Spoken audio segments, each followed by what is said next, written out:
Hey everyone! Welcome back! I am back today with more Mob Psycho 100. You guys, I'm really excited to see what's going to happen next. If you're joining me early today, you already know what it means. It means you are one of my awesome patrons. Thank you so much, and as always, I'm sending you up those big old hugs right through that screen. And if not, still thank you for joining me today. I'm glad you're here. I do hope you'll consider supporting me that way. The link to my Patreon is going to be in the description down below. So we had a very fun episode last time. As you guys know, we had this like urban legend centric episode.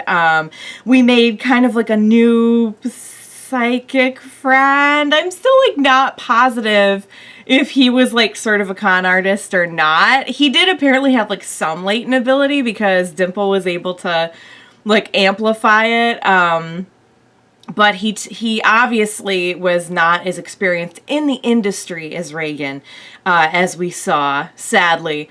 But I really loved the last episode. I love how like most of the urban legends were just so off. Like they were so wrong, like the dog with the Sharpie, and then they had to give the dog a bath. And it's every time I see something like that, I'm like, I think Reigen should just go into like this business instead. Like he should just be like a dog groomer or a masseuse, or he clearly enjoys that very much. So we also had what I think was probably, for me, one of the scariest things, if not the scariest thing I've ever seen on the show, which was the Dragger.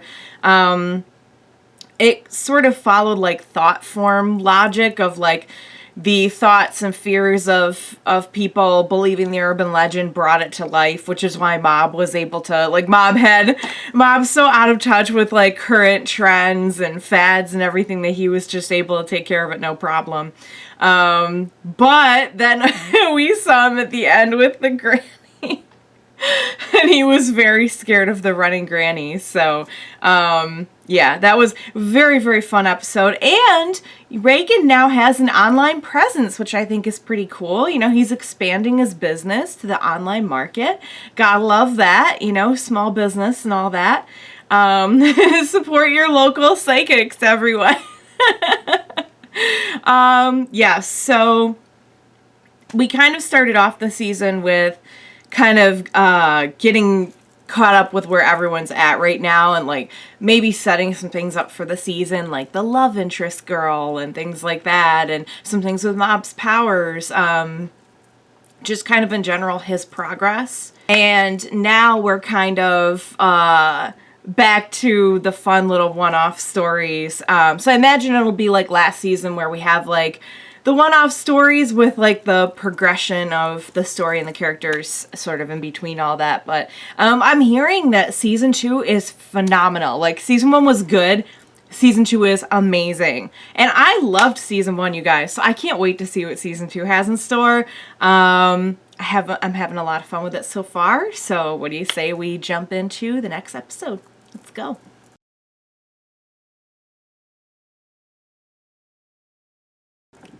All right, you guys, let's talk because that episode was very intense. So I'll just point out before I get into the meat and potatoes of the episode that I love that Mob has so many people looking out for him, like Dimple, Ritsu, the Body Improvement Club. Like I've said this before and I'll keep saying it, that the Body Improvement Club took me by surprise so much because they're not in the least like shallow kind of a-hole jocks like you would expect them to be in some shows or some cases. They are like the nicest, most decent, honorable guys who just really care about physical fitness and they care about their friends, and it's just so fun to watch. And but yeah, he definitely has some people looking out for him. But that kind of brings us into our next point, which was when he was faced with a situation where we had these like just really irritating, kind of unreasonable human clients that we were dealing with who just for no reason whatsoever other than that they couldn't stand the fact that they actually existed, wanted to exorcise this family of harmless spirits that just wanted to like live out their afterlife together, and then eventually they would just kind of like go away on their own after they felt like they had sort of fulfilled like a life together as a family. And he was faced with that, and for a second he thought about, well, does that mean that I now am in a position where I'm going to be fighting the humans? And we can see that that weighed very, very heavily on him afterwards, that like if he ever decided to use his powers for evil or use his powers against people, who would even stop him? You know, he is tapped into such a limitless power that even the people we've encountered who have powers, it's doubtful they would be able to stop him. We haven't really found anyone as powerful as him. I'm not too worried about it because he has a lot of people who care about him, who are willing to make sure he doesn't go down that path. He has a very high honorable moral code. But we've already kind of established that Mob sometimes processes things in a very black and white way.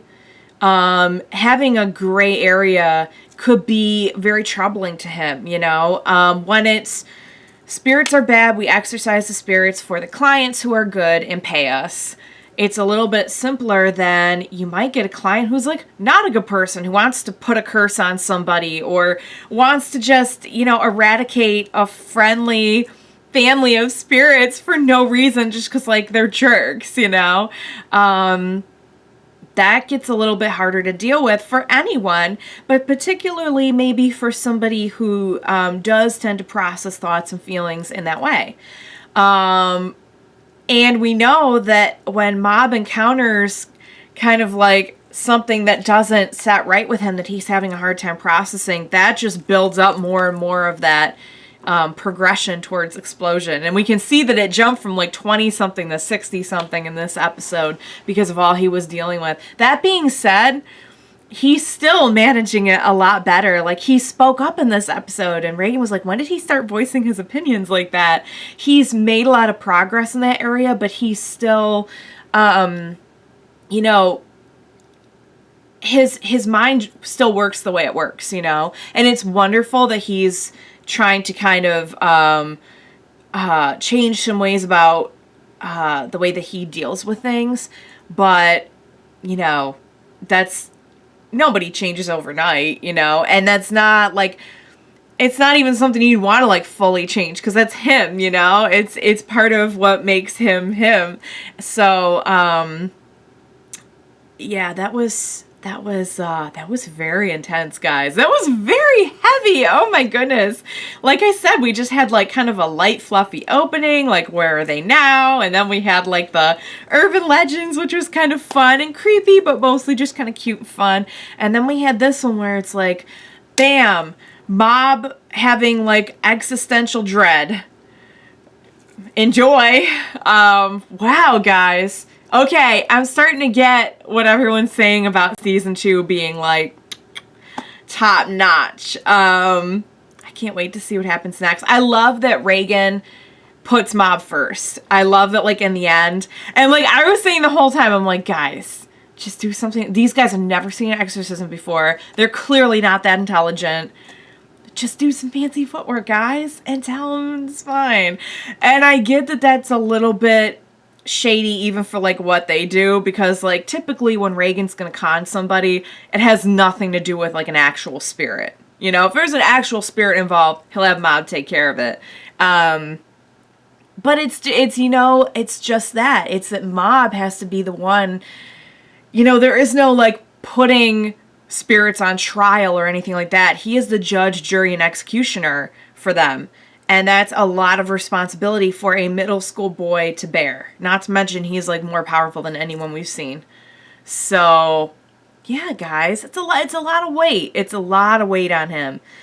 And he's still really working on how to deal with the weight of emotions in general. Just like everyday emotions.